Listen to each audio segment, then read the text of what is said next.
გასული წელი თხილის ინდუსტრიისათვის საქართველოში საკმაოდ წარმატებული გამოდგა. საერთაშორისო ბაზრებზე 17,000 ტონაზე მეტი ქართული თხილი გაიყიდა, ხოლო მიღებულმა შემოსავალმა $106 მილიონ გადააჭარბა. ფერმერების წახალისება ხელშეწყობა გასული წლის მსგავსად სახელმწიფო წილსაც აგრძელებს და სუბსიდირების მისაღებად ბაღების კადასტრში რეგისტრაციას ითხოვს. რატომ არის აუცილებელი ბაღების კადასტრში რეგისტრაცია და რა რაოდენობის ფინანსურ დახმარებას მიიღებენ ფერმერები? დეტალებს ჩვენ სტუმართან სოფლის განვითარების სააგენტოს დირექტორის მოადგილესთან ნატალია ხარატიშვილთან გავარკვევთ. მოგესალმებით ქალბატონო ნატალია, მადლობა სტუდიაში მოგბრძანებისთვის და თქვენი დროის დათმობისთვის. მოგესალმებით ანა, მივესალმები მაყურებელს, მადლობ სტუდიაში მოწვევისთვის. ქალბატონო ნატალია, თავდაპირველად მინდა გთხოვოთ, ავხსნათ და განმარტოთ მაყურებლისთვის, რა საჭიროებამ განაპირობა ის, რომ თხილის ბაღების კადასტრში რეგისტრაცია დაწყებულიყო და რა ვადები აქვთ ამისთვის ფერმერებს? აღნიშნული პროგრამა ჩვენ 2022 წელს დავიწყეთ. თხილის ბაღების კადასტრში რეგისტრაცია აუცილებელია იმისათვის, რომ ვიცოდეთ თუ სად რომელ ბენეფიციარს რა ფართობის თხილის ბაღი აქვთ საკუთრებაში ან ფაქტობრივ მფლობელობაში, იმის შესაბამისად მე უნდა გავცეთ ჩვენ დახმარებები ამ ფერმერებზე. აღნიშნული პროგრამის ფარგლებში დახმარებას იღებენ ფერმერები, რომლებსაც აქვთ 0-დან 3 ჰექტრის ჩათვლით თხილის ბაღები და ეს ეხება ფიზიკურ პირებს, ვახდეთ იდენტიფიკაციას კადასტრის საშუალებით და ამის შემდეგ 1 ჰექტარზე გადაანგარიშებით 500 ლარის ოდენობით თანხას ურიცხავთ საბანკო ბარათზე. კი ბატონო, რეგისტრაციის რა ვადები არის გათვლილი? ჩვენ რეგისტრაცია გვქონდა მარტის ბოლომდე, მაგრამ ვინაიდან დიდთოვლობა იყო დასავლეთ საქართველოში, გავითვალისწინეთ, ფერმერები ვერ მოდიოდნენ რეგისტრაციისთვის და აპრილის ბოლომდე გადავწიეთ. რეგისტრაცია მინდა შევახსენოთ ჩვენს ფერმერებს, რომ იმის მიუხედავად თუ ისინი შარშან იყვნენ ჩვენთან სააგენტოში და დაარეგისტრირეს საკუთარი თხილის ბაღი თხილის კადასტრში, წელსაც აუცილებლად უნდა დარეგისტრირდნენ და მოითხოვონ სუბსიდია. კი ბატონო, ქალბატონო ნატალია, თქვენ აღნიშნეთ, რომ კადასტრის რეგისტრაციის ვალდებულება აქვს იმ ადამიანებსაც, იმ ფერმერებსაც, რომელმაც გასულ წელსაც გაიარეს რეგისტრაცია. რა არის ამის მიზეზი, რომ განვარტოთ? შესაძლებელია გარკვეული ცვლილებები მოხდეს თხილის ბაღის საკუთრებაში, სარგებლობაში, გაშენდეს ახალი ბაღები ან ფართობი გაიზარდოს. შესაბამისად აუცილებელია ვიცოდეთ კონკრეტულ წელს, რომელ ბენეფიციარს რა ფართობის ბაღი აქვს, რომ შესაბამისად მოვახდინოთ თანხების დარიცხვა. ბაღის კადასტრში რეგისტრაციის შემდეგ საინტერესოა ფერმერი რა სუბსიდიას მიიღებს, მოცულობა რამდენი არის და ასევე რომ გითხრათ ბიუჯეტი რამდენი არის წლევანდელი გათვლილი და გასულ წელსაც როგორი იყო ბიუჯეტი? წლევანდელი ბიუჯეტი გვაქვს 23 მილიონი ლარი, შარშან ათვისებული რაც ჰქონდათ ფერმერებს არის 21,5 მილიონი ლარი. პროცედურა არის შემდეგი, მას მერე რაც დარეგისტრირდებიან თხილის ბაღის კადასტრში, აღნიშნულ ინფორმაციას ჩვენ ვაწვდით Liberty Bank-ს. Liberty Bank-ი ახდენს დარიცხვას კონკრეტული ფერმერის პლასტიკურ ბარათზე. თუ ფერმერს არ აქვს პლასტიკური ბარათი, მას შეუძლია უსასყიდლოდ Liberty Bank-ისგან მიიღოს ახალი ბარათი და უკვე როდესაც დაერიცხება ქულები სპეციალიზირებულ მაღაზიებში, შეუძლიათ რომ გაანახდონ აღნიშნული თანხა. ეს მაღაზიები უნდა იყვნენ აუცილებლად სურსათის ეროვნული სააგენტოს მიერ მუდმივი აღიარება უნდა ჰქონდეთ მინიჭებული.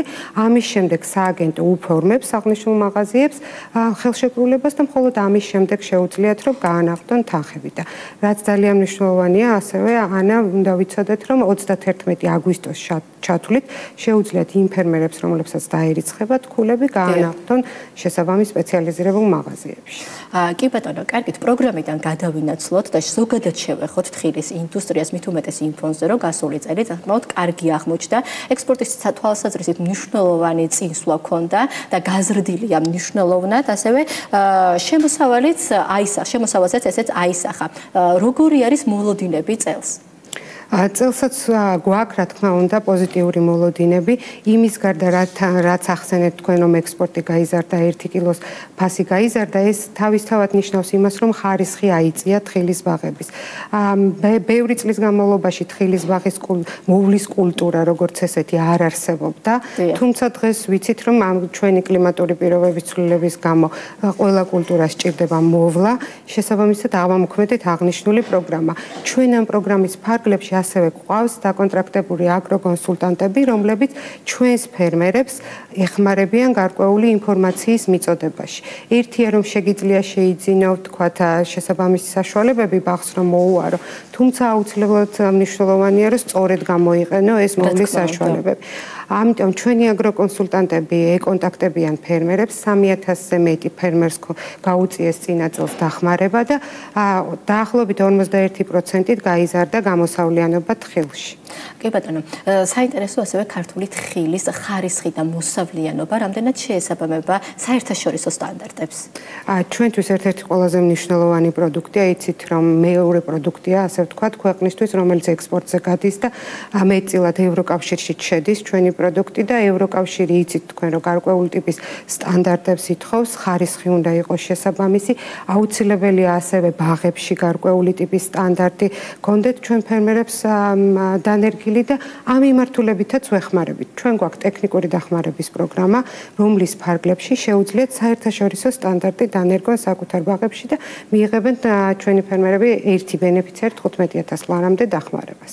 კი ბატონო, ქალბატონო ნატალია, საექსპორტო ბაზრების უფრო მეტად დივერსიფიცირება და გამრავალფეროვნება ხომ არ იგეგმება ახლო მომავალში? ან შორეულ მომავალშიც? რა თქმა უნდა, ამაზეც ჩვენ სულ მუშაობთ. ღირებულებათა ჯაჭვის ყველა ეტაპზე ვეხმარებით. ჩვენ პროგრამა, რომელიც ვახსენეთ თხილის წარმოების ხელშეწყობის, ეს არის პირველადი წარმოების ხელშეწყობა, სტანდარტებშიც ვეხმარებით, თუმცა ასევე ვეხმარებით ბაზრებზე ხელმისაწვდომით. მიგვყავს ჩვენი ფერმერები სხვადასხვა საერთაშორისო ბაზარზე, წელსაც გამოცხადებული გვაქვს გარკვეული საერთაშორისო გამოფენებზე დასწრების შესაძლებლობა, შარშანაც არაერთი მეთხილე ფერმერი დაესწრო გამოფენებს და ვაპირებთ რომ მომავალშიც ესე გავაგრძელოთ. საინტერესოა, ჩვენ ვისაუბრეთ თხილის ბაღების კადასტრში რეგისტრაციის პროგრამაზე, კიდევ სხვა რა პროგრამები არის, რომელიც დარგს ეხმარება განვითარებაში? იმის გარდა რაც უკვე ვახსენეთ, ეს ორი პროგრამა ასევე გვაქვს შეღავათიანი აგროკრედიტი, რომლის ფარგლებში შეუძლია ფერმერს როგორც არსებული ბაღებისთვის აიღოს სესხი ბანკიდან, ასევე ახალი ბაღის გაშენებისთვის აიღოს სესხი, ასევე შემნახველი და გადამამუშავებელი საწარმოების თანადაფინანსებას ვახდენთ შეღავათიანი აგროკრედიტი და 11%-მდე თანადაფინანსებას ახდენს სახელმწიფო.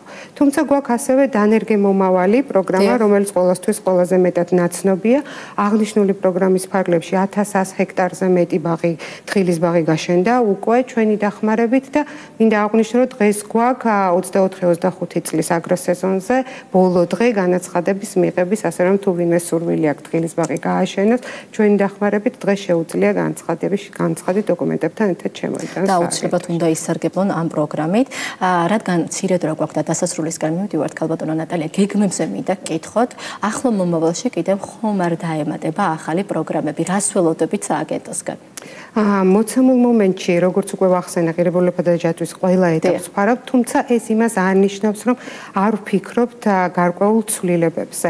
შეღავათიან აგროკრედიტზე ფინანსებზე ხელმისაწვდომობა და ეს ერთგვარი ძალიან დიდი დახმარება და ეს პროგრამა რო არ ყოფილიყო, ალბათ ლოკომოტივია სოფლის მეურნეობის, თუმცა ჩვენს არსებულ ყველა პროგრამაში ვცდილობთ, რომ ყველა კულტურისთვის და მათ შორის თხილისთვისაც ხელმისაწვდომი იყოს ჩვენი ფერმერებისთვის დახმარება. კი ბატონო, ძალიან დიდი მადლობა თქვენი დროისთვის და სტუდიაში მოგზანებისთვის. დაგემშვიდობებით და წარმატებებს გისურვებთ. მე კი მაყურებელს შევახსენებ, რომ საუბრობდით თხილის ბაღების კადასტრში რეგისტრაციაზე და ჩვენი სტუმარი იყო სოფლის მეურნეობის სააგენტოს სოფლის განვითარების სააგენტოს დირექტორის მოადგილე ნატალია ხარატიშვილი. ამით ბიზნეს პოსტი დასრულებულია. ჩვენ ერთმანეთს ხვალ შევხვდებით 13 საათსა და 20 წუთზე.